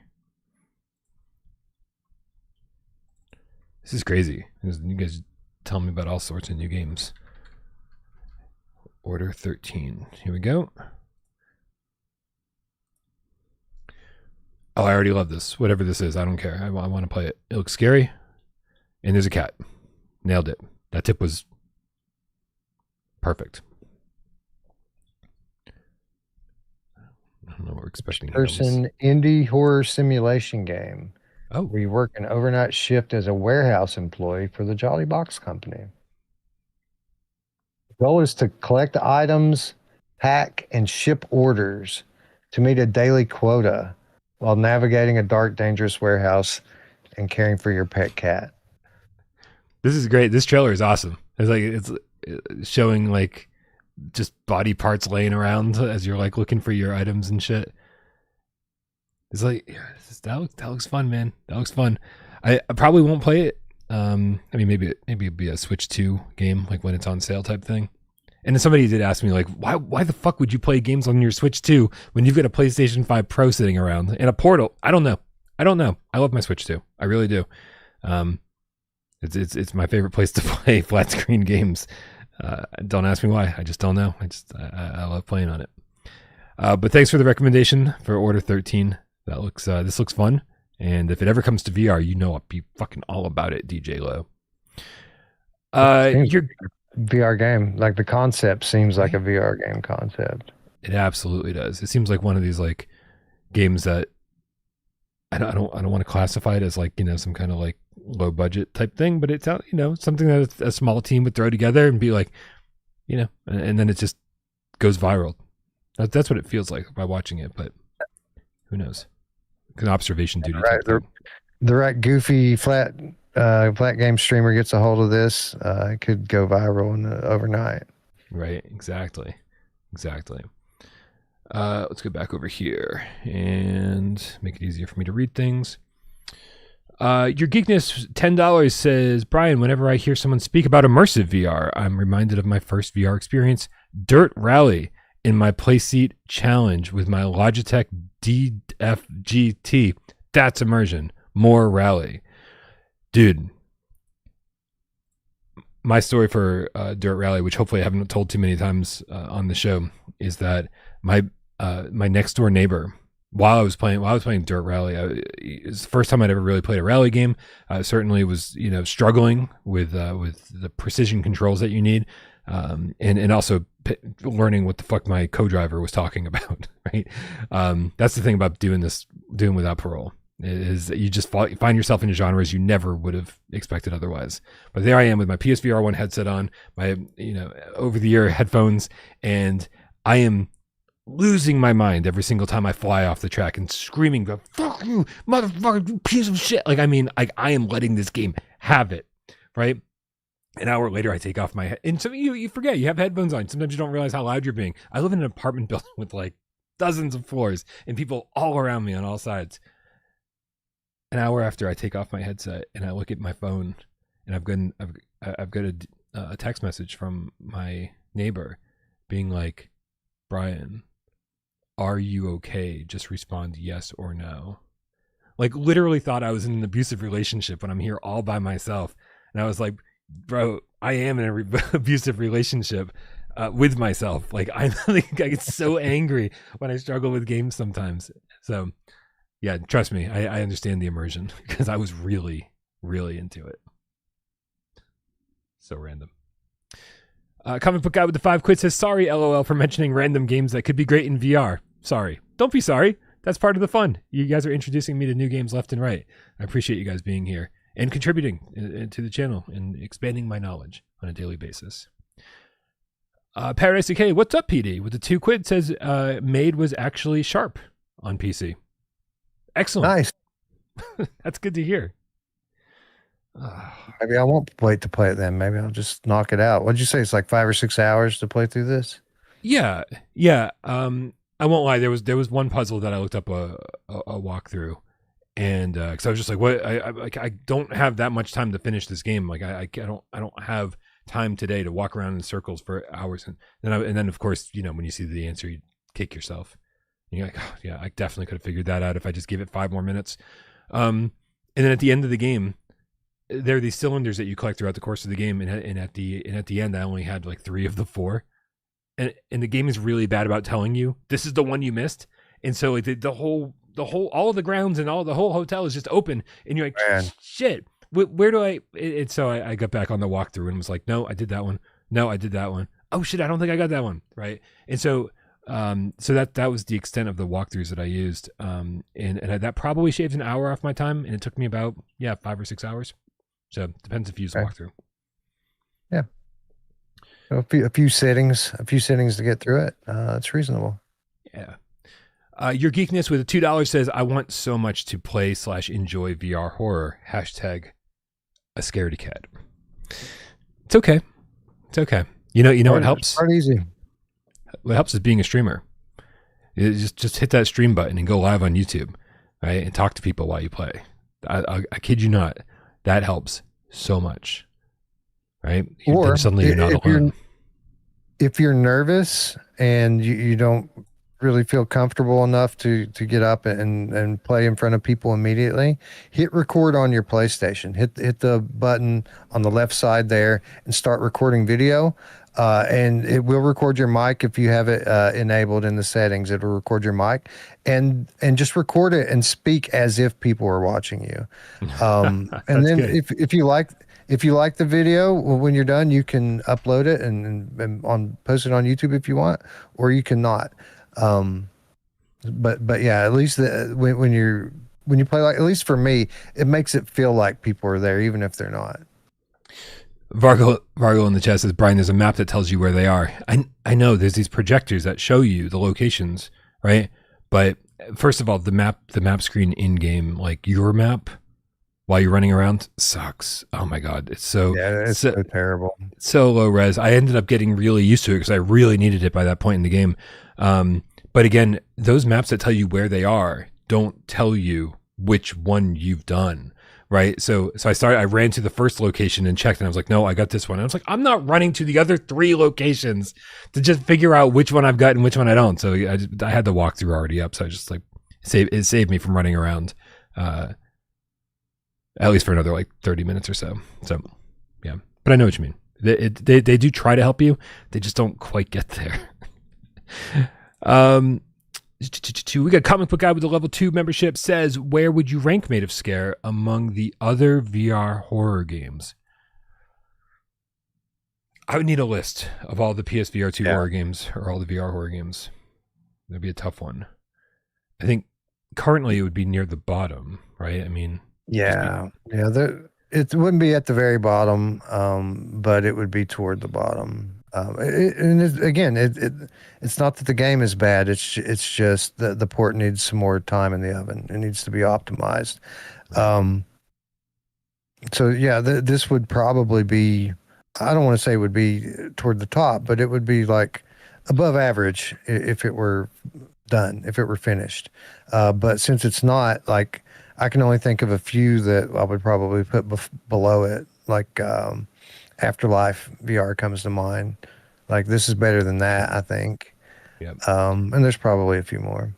I think currently it's close to, I would say, wherever you would put Organ Quarter, I would say it's around that currently. But again, I think I like Wes was saying earlier, I think like Overdark is probably a good step up from that. And if they do improve the visuals, I like the game a lot. The actual game I like a lot, Maid of Sker. And so, I would put it close to Overdark, I guess, if they update the visuals. Yeah. What else do we have here? Oh, are we finally to the bottom of the list? We are. We got Dead Ringer. What's up? With the $2 says, all I want as a hybrid is Far Cry 5. It's good. It's good. I can tell you, I think it's the Luke Ross mod. All of those modern Far Cry games are playable with the gamepad in VR. I want to say 4, 5, 6, and there's a 7, right? I think 7 as well. Is there a Far Cry 7? Wow. Maybe I'm wrong. I dropped off at 3, and I think that was the only one I even played. And that was the first and last one I played, and didn't even complete it. So I'm probably the wrong person to have this conversation. So everyone since then is now playable in VR, and you can play Far Cry 1 in VR. do that for free. I think you can get the game and the mod for free online, and yeah, it's pretty cool. All right, man. I think that brings us to a little game of video game. I was going to say video game true and false. What year is this? What Time year? to take a nap. Yeah, no, I got up early today so I could go see my my family, but so I am a little bit on the tired side, but feeling good. But it's time for the 4-minute challenge. Wes is hosting this week. He's picked out a game. Hopefully, maybe we'll see. And it's up to us, you guys out there, and me over here to figure out what game it is. We've only got 4 minutes, but an infinite number of questions to ask during those 4 minutes. Yes or no questions only. So make sure you ask good questions in the chat, and based on the answers we get, suggest games that it might be. Wes, did you pick out a game? I did. I actually picked a few out. I settled on one though. Nice. Looper says video game true and false was awesome. I agree with you. We had so much fun with video game true and false back in the Midnight Gamescast, and there are, I don't know, 100 episodes of it or something. So like, if you're like, what is video game true and false? Don't worry, YouTube will probably recommend it to you any day now, because because that's all they're recommending to people are like Midnight Gamescast episode 1. It is insane to me, insane. But hey, whatever. What do I know? What do I know about algorithms? Apparently nothing. You know, it's funny. They keep recommending that to me, but when I go to sleep at night and it just automatically starts auto playing whatever's next, it'll play, without Parole content all night long without me prompting it to. Ooh. Never does it go to that episode 1 though. They just recommend that one for me to click on. That's funny. That's funny. That's what Good Mythical Morning has turned out to me. Like, I was obsessed with, I was really late to GMM, right? I didn't even know what it was. I didn't know who Red or Link were until about 6 months ago. And then I was like, this is great. This is just fun, like casual, shit on in the background while you're playing a video game type content. I was like, but it's great. I love it. And so I've watched, like, must have been hundreds of episodes over the course of the first month that I watched them. And now it's all YouTube recommends. Like, so if I fall asleep while I'm watching something else, like a Curtis Connor video or something like that, I will wake up and my history will have shown that YouTube has played dozens of GMM episodes while I was sleeping. I'm like, man, I hope somebody's getting ad revenue for that. All right, let's get a timer up on the clock up on the counter the way that Jeremy likes it. On our mark, ask good questions. Get Des. Go. Let's see. Is this a first-person shooter? Yes, it is. Ooh. Is it scary? Yeah. Zombies? Indeed. Vertigo games? Wait, was that a what? Yes or no? No Vertigo. Okay. Was this a launch title? For a PSVR2, I mean?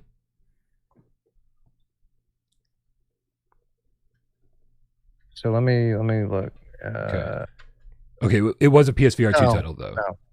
It is. It is a PSVR2 title. It was not a launch title. Okay, and was it also on PSVR1? Yes. It was on both, but not a launch title. Okay.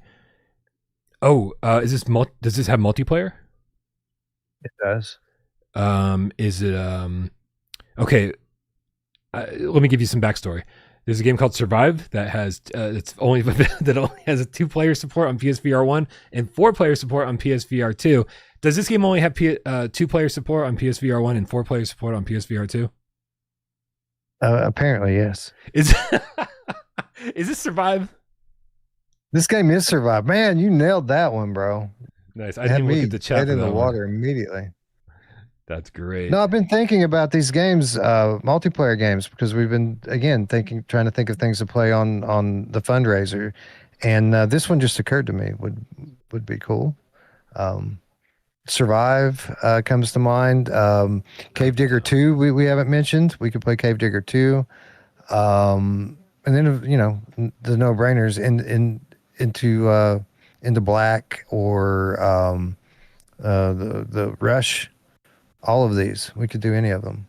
Yeah, I would be so down for Survive. Like, but it would need to be like a 3-hour stream, because Survive is one of those games. I'm sure preaching to the choir. I'm sure you already know this. like feels so janky and daunting to like get into, and then you kind of acclimate to it all, and it starts becoming very second nature. But I would be totally down to run Survive with you guys. It'd be great.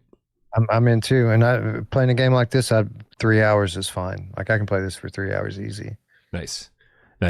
I'll tell you, the sewer level, it's just fucking kill me. The sewer level is awful. Like whoever designed the sewer level is just not a nice person.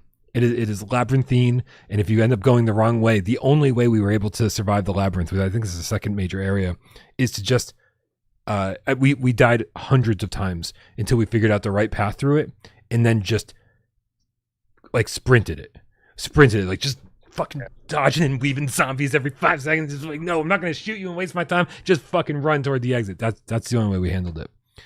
There's got to be cubby holes or something somewhere, man, for you to hide out and get more resources. Like that hard where you have to like literally sprint through it. Well, maybe it is. Maybe that's what they intended.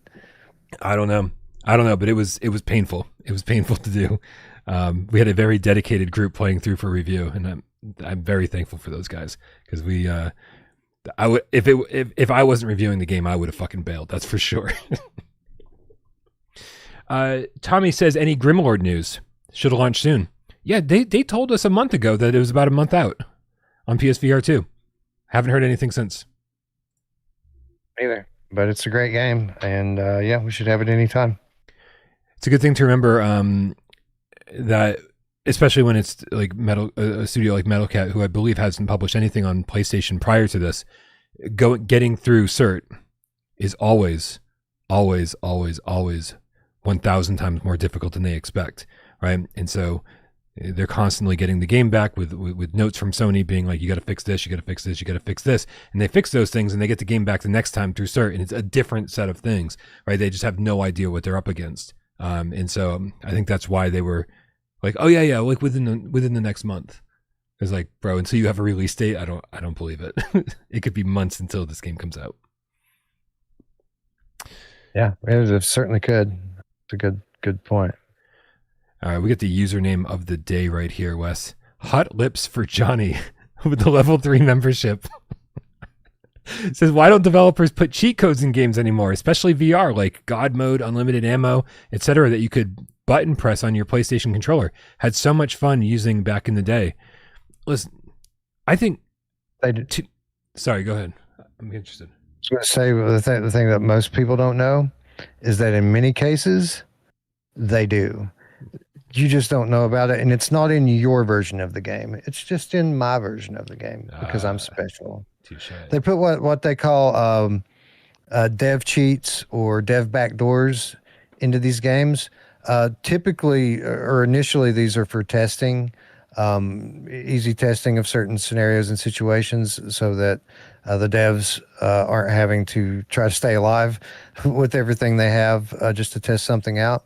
But oftentimes these dev backdoors get passed along to reviewers if they want to use them in order to create review content in a more timely manner. I don't know about you, Brian. Most of the time I don't ever play with these like special modes when they leave them in for us. But people might be surprised to learn that it's much more common than you would think that these types of cheats are built in. Yeah, it doesn't help me in the slightest, because when I'm trying to review the game, it's like I'm not trying to show anybody the last level or the final boss, right? I'm trying to tell you, hey, how difficult is this game? Is ammo scarce? Is something? Does anything feel unfair? Right? And all of that gets sort of negated when you cheat your way through a game. So it doesn't help me very much. Exactly. I'm the same way. Like if that's how I had to play to be a game reviewer, I'd never review games. Like I got into this because I love playing games, and if you're going to do shit that's going to ruin my experience, then I don't want any part of it. Looper lets us know that this is the 4th time Survive has been picked. Previous were January 2023, Brian to Miles, guessed it in 17 questions. March 15, 2023, Brian to Wes, I guess you gave it back to me, guessed it in 13. December 1st, 2023, Miles to Brian, guessed it in 18. Damn. And then Looper lets us know that the winning streak is now up to 10. I didn't realize we were even on a winning streak, so that's good news. Also, Pretty good. Yeah. hot lips for Johnny. Here's what I don't like about modern gaming. Gamers these days, I feel like sound like such an old man right now, but gamers these days want everything unlocked right away. Like they want these like cheat codes and everything like right from the get go, and they want like all the characters that you can play as unlocked. Oh, nothing has ever been more fun to me than like, you know, getting through Smash, getting through Tekken, and gradually like building up that save file where you like where the character roster slowly fills in, right? And then only once you've unlocked everything in a game and beaten the game, then I want the ability to have infinite ammo. Then I want the ability of that, but I like to earn it, right? I get that. I get that. You know, if you go back to the NES days and Super Nintendo, Genesis, all that, you know, you're hitting button combinations at the beginning of games to get that stuff. But I really want it to be a reward personally for having beaten the game multiple times in various ways. Like, make it worth my while. Challenge is an important component in most games for me. I like to feel like I've accomplished something. I mean, there are exceptions, of course. A really good story experience, walking sim I can appreciate, but like with puzzle games and you know, platformers and things like that, like I want that challenge there. I want to fail so that it feels good when I succeed. You know, I watched a video earlier today, and the hypothesis of the video is that the young people of today, their minds work differently than ours do because the video games that we grew up on are different than the video games that they grew up on, and ours taught us persistence and how to deal with failure and critical thinking when one thing doesn't work, having to try something else. Where today everything's pretty much handed to you, and the game auto saves every 30 seconds. And the hypothesis of the video was that that our generation is much more equipped to deal with adversity and complex problem solving because the video games that we played were more challenging than the video games today. And I don't know how true or false any of that is, but it was very interesting video. Comic book guy with the £5 says not VR related, but I noticed the first few weeks for the physical of RE9 was sold out everywhere. Just thought I would mention that. I mean, they're calling it the fastest selling Resident Evil game ever, right? So we'll see if the sales hold on and they can become the biggest selling Resident Evil game ever. And I just really hope. I just really hope that, like, you know, the wild success of this tells Capcom and Sony, like, listen, like, you're making fucking money hand over fist. Yes, the DLC is important. Yes, there's all sorts of shit that like gamers are going to want from this, but don't forget about the VR gamers. Hopefully, since it's such a moneymaker, such a cash cow, it'll make it that much easier for them to afford to put a couple developers aside for 6 to 8 months and have them work on a VR mode. That'd be really nice. This game's doing very well, and what I really love about it is it's really turning over this narrative that has taken hold over the last few years that people don't want AAA games anymore. It's not that people don't want AAA games anymore. People just want good games, and for the last like few years, the AAA games have sucked, and the indies and smaller budget games have been the ones that have been innovating and good. But you know, there's this belief now in the industry that AAA is just a thing of the past. Nobody wants it anymore. Then along comes RE9 in a period now where people are particularly starved right now for really good games. Right? RE9 comes along, AAA game. Apparently it's really good, and the market is treating it as such. Everyone's raving about it. Everyone's buying it. Everyone's playing it. So it's good. It's a very timely release for Capcom, and they should do very well with it.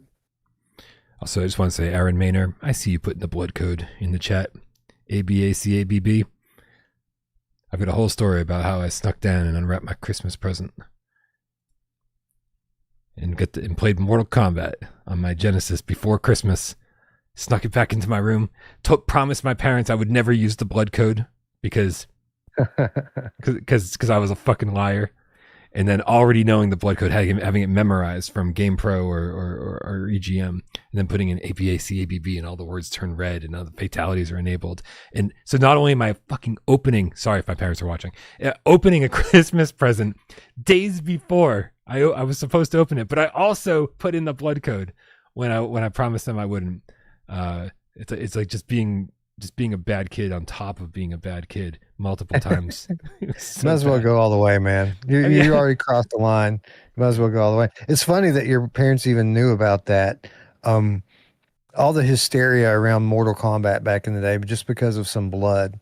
Yep. And now you fast forward to today where like I can go into Here They Lie and there's fucking glory holes on the wall with cartoon characters drawn over them, and no one knows, no one talks about it. It's nothing.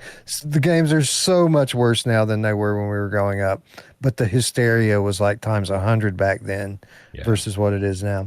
My parents knew because my dad was a gamer before I was. Like, it's so he definitely had his finger on the pulse when it came to that stuff. He knew. All right, and then final question. We got comic book guy. I usually struggle to read comic book guy's tips. I've never struggled to read his name before. This is the first. Comic book guy 5 with the 5 quid says, it would have been cool if the microphone was used in Maid of Sker. I would have liked it for an option, but I would have turned that option off because for the number of sirens that go by this window constantly, all day, every day, I would have been so mad if Worcester police were the reason I died a few times in Maid of Sker. And like Wes was saying, Maid of Sker feels like a game that was, signed years ago. It feels a little old school. It doesn't have autosaves. You have to save at these gramophones instead of typewriters, right? And sometimes, man, sometimes you die and go, oh my God, this is the last time I saved? It sets you back like 30 minutes. You're like, ah. So I would not have liked to die because of some sound I did not make. But no, for anyone else, I want the option to be there. It's an adjustment, right? To get back into that mindset of always being aware of where your save points are and having to walk back and save before you move forward, just because you don't want to have to do that again. Oh, yeah. And with games like this, it's like, I just spent 3 minutes watching a cutscene. I don't want to watch that cutscene again. I'm going to go back and save. It was funny. I think it was the second phonograph that I found to save. They had a broken typewriter like right next to it. I don't know if you noticed that. Oh yeah. But I thought that was funny because it's so obvious, what the inspiration for this game is. Absolutely. All right, you guys, it's time to wrap things up. Thank you all so very much. Remember, if you can help us out with the fundraiser, I will pin that link for the GoFundMe to help us all get to Vegas. We really appreciate everybody's help. But no matter how you support this channel, whether it's financially over on patreon.com/Parole Games or by tipping during the show or being a member over here, we appreciate it. You're keeping the lights on, and man, these lights get really dim sometimes. But if you just hang out in the chat and you're part of the community, you're over on Discord, that means so much to us too. That's so important that you're all here. You make doing this fun. And shout out to anybody who's sitting back and watching the show and not saying a goddamn word, because we know you're out there and we love you just as much. Happy Wednesday, Wes. Happy Wednesday, cats. Happy Wednesday, Brian. We will see you all soon, maybe even this weekend. Let's go.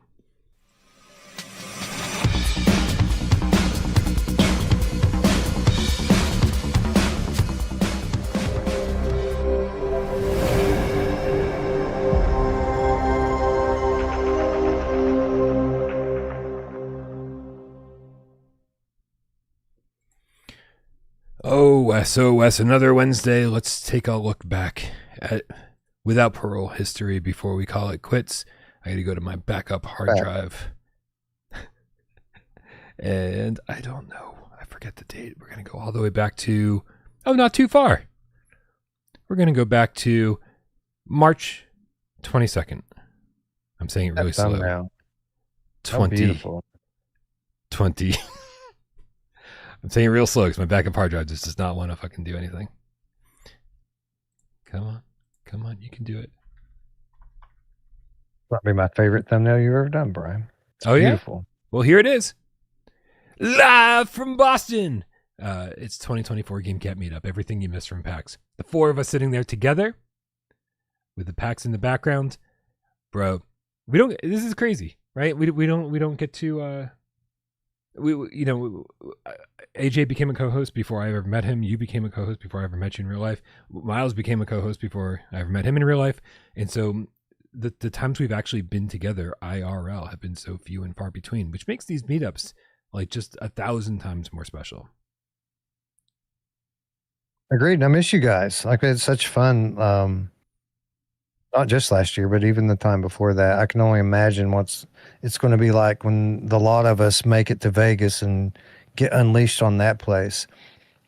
I know. It's gonna be a madhouse. It's great, man. Like, it don't close. Like, it don't close. I mean, things close, but the city is very much 24/7 type place, and it's temperate enough where you can walk at night and not freeze to death. And there's hundreds of people around. Like, you don't have to feel unsafe if you decide to just go outside and start walking. There's shit literally everywhere. So yeah, I can only imagine how crazy it's going to be once we get all the cats there and get assembled and get comfortable and start venturing out from the Strat. Yeah, Andy Soul says poor Vegas. Yeah. Oh yeah. They're gonna regret ever inviting us there. I know, but it's going to be a blast, and it's going to be it's going to be a really good time. There's still plenty of time to come join us if you feel like it. I don't know what the last count was. I think we're close to 30 people, and so just a crew of 30 cats wandering the strip. And man, there's so much stuff that we're going to do. So get on Discord and come hang out with us. It's a fairly inexpensive trip as well compared to the Boston trips, I guess I should say. Yeah, relatively speaking, this is much cheaper in terms of like travel expenses. Now they get it back once you get to Vegas and buy anything. Yeah, it'll catch up with Boston pretty quickly. But the traveling part, the hotel stay, it's all relatively inexpensive versus Boston or anywhere else for that matter. Oh yeah, and we got some developers joining us too. We got John Hibbins of Titan Isles fame. We got trying to convince BJ Kang of Legendary Tales fame to join us, and then Eric Thelen just learned about it like literally yesterday and was like, "Oh, maybe I'll be able to make it." So who knows, man? Who knows? Like you might meet some pretty cool developers. I think Tiffany is supposed to be there, formerly of Skydance. Tiffany's coming. That's right. Yeah, I think Dan. We probably have some. We'll probably have some Flat to VR people there as well, other than just Miles and myself. I don't know for sure yet, but I know there's a few people from leadership that are exploring the idea. Hell yeah. It's going to be a good time. It's going to be a good time. We'll hopefully see you guys there. 5 weeks to go, says Scott. That's crazy. I can't believe the time's ticking down that fast. All right. Yeah. So it's going to be great. Anyway, guys, thank you again for tuning in. We love you all. We'll see you soon.